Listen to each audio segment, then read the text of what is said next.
Salam dan bahagia, sahabat CGP yang super hebat. Kali ini saya Voyensianus Timur, CGP Angkatan 9 dari SMA Negeri 3 Lambaleda, Manggarai Timur, NTT. Kembali menyampaikan demonstrasi kontekstual pada modul 1.3 tentang visi guru penggerak. Untuk merumuskan visi guru penggerak, dapat menggunakan pendekatan inquiry apresiatif. Inquiry apresiatif adalah mengidentifikasi hal baik yang telah ada di sekolah dan mencari cara bagaimana hal tersebut dapat dipertahankan dan memunculkan strategi untuk mewujudkan perubahan ke arah yang lebih baik. Agar dapat menerapkan pendekatan inquiry apresiatif, maka langkah yang dapat dilakukan adalah menggunakan metode Bagja. Bagja terdiri dari yang pertama, buat pertanyaan, yang kedua, ambil pelajaran, yang ketiga, gali mimpi, yang keempat, jabarkan rencana, dan yang kelima, atur eksekusi. Bagja yang pertama adalah buat pertanyaan utama atau define. Pertanyaan utama dibuat untuk menentukan arah penyelidikan, kekuatan, aset, potensi atau peluang, mendefinisikan tujuan, memprovokasi atau menginisiasi perubahan atau prakarsa. Biasanya hanya satu atau dua saja, secara redaksional menyertakan dengan prakarsa perubahan yang telah ditulis. Yang kedua, tindakan yang diharapkan pada tahap ini dapat dilakukan untuk menggalang atau membangun tim perubahan, mendapatkan dukungan serta informasi konfirmasi tingkat prioritas atau urgensi dari prakarsa perubahan yang dibuat. Yang kedua adalah ambil pelajaran atau discover. Pertanyaan di tahap ini adalah pertanyaan-pertanyaan lanjutan untuk menemukanali kekuatan atau aset atau potensi atau peluang lewat kegiatan penyelidikan, mengidentifikasi, mengapresiasi yang terbaik dari apa yang telah ada, menemukan inti positif. Tiap pertanyaan dibuat dengan hati-hati dan bernada positif. Tindakan yang diharapkan pada tahap ini adalah apa saja yang dapat dilakukan untuk menggali fakta, memperoleh data, apakah lewat diskusi kelompok kecil, besar, survei, kuesioner, bagaimana melibatkan beragam dan berbagai pihak atau multi unsur. Bagja yang ketiga adalah gali mimpi atau dream. Diharapkan jawaban dari pertanyaan-pertanyaan pada tahap ini dapat digunakan untuk menyusun narasi kolektif bila mana prakarsa perubahan telah terwujud, membuat bayangan dan gambaran masa depan yang membumi karena digali dari masa lalu yang positif. Yang kedua, tindakan dalam tahap ini dilakukan untuk membuka lebih banyak kesempatan menjawab pertanyaan yang telah dibuat dalam berproses. Untuk memaknai hasil temuan, menggali mimpi bersama-sama, kapan, di mana, dan dengan siapa saja. Bagja yang keempat adalah jabarkan rencana atau desain. Pada tahap ini, diharapkan jawaban dari pertanyaan-pertanyaan pada tahap ini dapat digunakan untuk menyusun narasi kolektif bila mana prakarsa perubahan telah terwujud, membuat bayangan dan gambaran masa depan yang membumi karena digali dari masa lalu yang positif. Tindakan dalam tahap ini dilakukan untuk membuka lebih banyak kesempatan menjawab pertanyaan yang telah dibuat dan berproses untuk memaknai hasil temuan, menggali mimpi bersama-sama, kapan, di mana, dan dengan siapa saja. Kemudian bagja yang kelima atau yang terakhir adalah atur eksekusi atau deliver. Pada tahap ini diharapkan dapat menentukan siapa yang akan berperan dalam pengambilan keputusan, memulai budaya belajar yang apresiatif secara berkelanjutan, menyelaraskan interaksi setiap orang atau unsur, terlibat atau termasuk mengelola konflik atau risiko, memonitor atau mengambil pembelajaran dari proses yang telah dilakukan.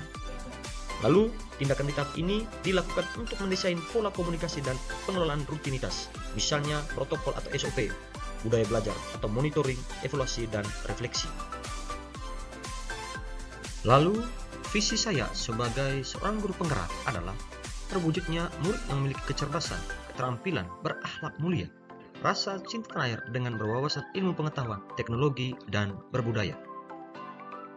Berdasarkan visi yang telah saya buat, maka muncullah prakarsa perubahan, yaitu mengembangkan pembelajaran yang dapat meningkatkan minat dan bakat peserta didik.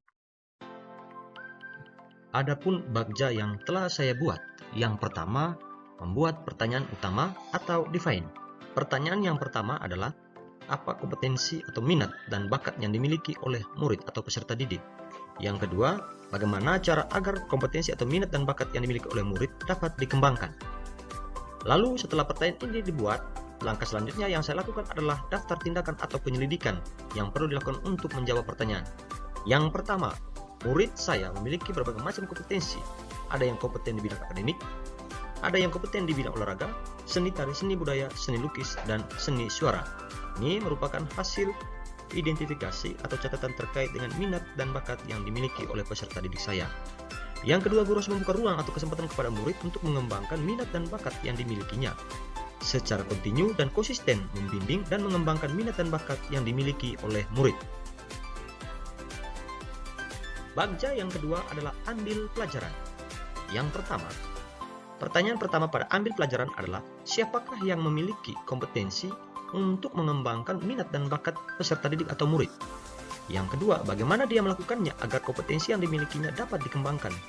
Lalu yang ketiga, situasi apa saja yang selama ini telah mendukung usaha mengembangkan minat dan bakat itu. Lalu setelah itu, tindakan atau penyelidikan yang saya lakukan untuk menjawab pertanyaan tersebut adalah yang pertama, mencari profil orang atau idola yang sudah berhasil dalam mengembangkan minat dan bakat. Yang kedua, mencari tahu dan mencatat bagaimana dia mengatur waktu dan bagaimana cara dia melakukannya. Yang ketiga, melaksanakan diskusi bersama narasumber kepala sekolah, guru, dan orang tua. Bagja yang ketiga adalah gali mimpi. Pertanyaan utamanya adalah, apakah kebiasaan-kebiasaan baru yang saya bayangkan terjadi ketika minat dan bakat murid dikembangkan? Yang kedua, bagaimana perasaan saya dengan minat dan bakat murid yang dapat dikembangkan? Yang ketiga, apa saja hal-hal baru yang bisa saya lakukan setelah mengembangkan minat dan bakat daripada murid? Yang keempat, apa hal-hal atau sumber daya yang tersedia untuk mempertahankan atau mengembangkan minat dan bakat daripada murid? Lalu, langkah selanjutnya adalah tindakan atau penyelidikan yang perlu dilakukan untuk menjawab pertanyaan. Yang pertama, membuat gambaran atau narasi saat mengembangkan minat dan bakat murid. Yang kedua, melakukan latihan secara terus-menerus. Yang ketiga, melakukan observasi baik dengan pimpinan lembaga atau kepala sekolah, dengan guru dan orang tua terkait dengan pengembangan minat dan bakat murid atau peserta didik. Yang keempat, mendata faktor pendukung atau sumber daya untuk mengembangkan atau mempertahankan minat dan bakat daripada murid. Bagja yang keempat, yaitu jabarkan rencana atau desain. Pertanyaan yang pertama adalah, apa langkah paling sederhana atau langkah pertama yang bisa dilakukan untuk mengembangkan minat dan bakat murid atau peserta didik? Yang kedua, berapa lama target untuk mengembangkan bakat dan minat daripada murid atau peserta didik? Yang ketiga, apa tindakan-tindakan yang bisa mendukung usaha dalam mengembangkan minat dan bakat daripada murid? Dan yang keempat, bagaimana cara untuk saling menyemangati usaha bersama untuk mencapai pada tujuan? Lalu tindakan atau penyelidikan yang perlu dilakukan untuk menjawab pertanyaan tersebut adalah yang pertama, membuat capaian yang realistis untuk setiap minggunya. Kemudian membuat catatan besar target yang akan dicapai per minggu secara terus-menerus. Kemudian mengajak rekan-rekan untuk selalu mengingatkan bahwa latihan terus-menerus sangatlah penting untuk mengembangkan minat dan bakat yang dimiliki oleh peserta didik atau murid. Bagja yang kelima atau yang terakhir adalah atur eksekusi atau deliver.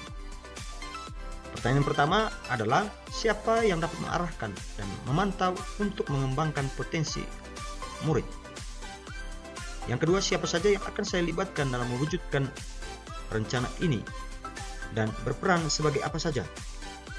Yang ketiga, bagaimana pencatatan kemajuan latihan untuk mencapai tujuan tersebut?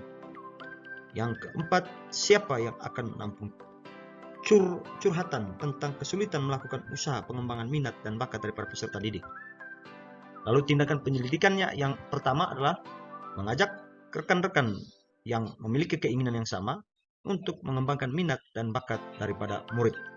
Kemudian membuat jadwal yang jelas untuk mengembangkan minat dan bakat daripada murid. Dan yang ketiga, melaksanakan kegiatan tersebut secara bersama-sama. Sahabat CGP yang super hebat, demikian rancangan tindakan perubahan prakarsa berdasarkan tahapan Bagja. Semoga bermanfaat. Sekian dan terima kasih. Salam guru penggerak. Mari bergerak, tergerak, dan menggerakkan.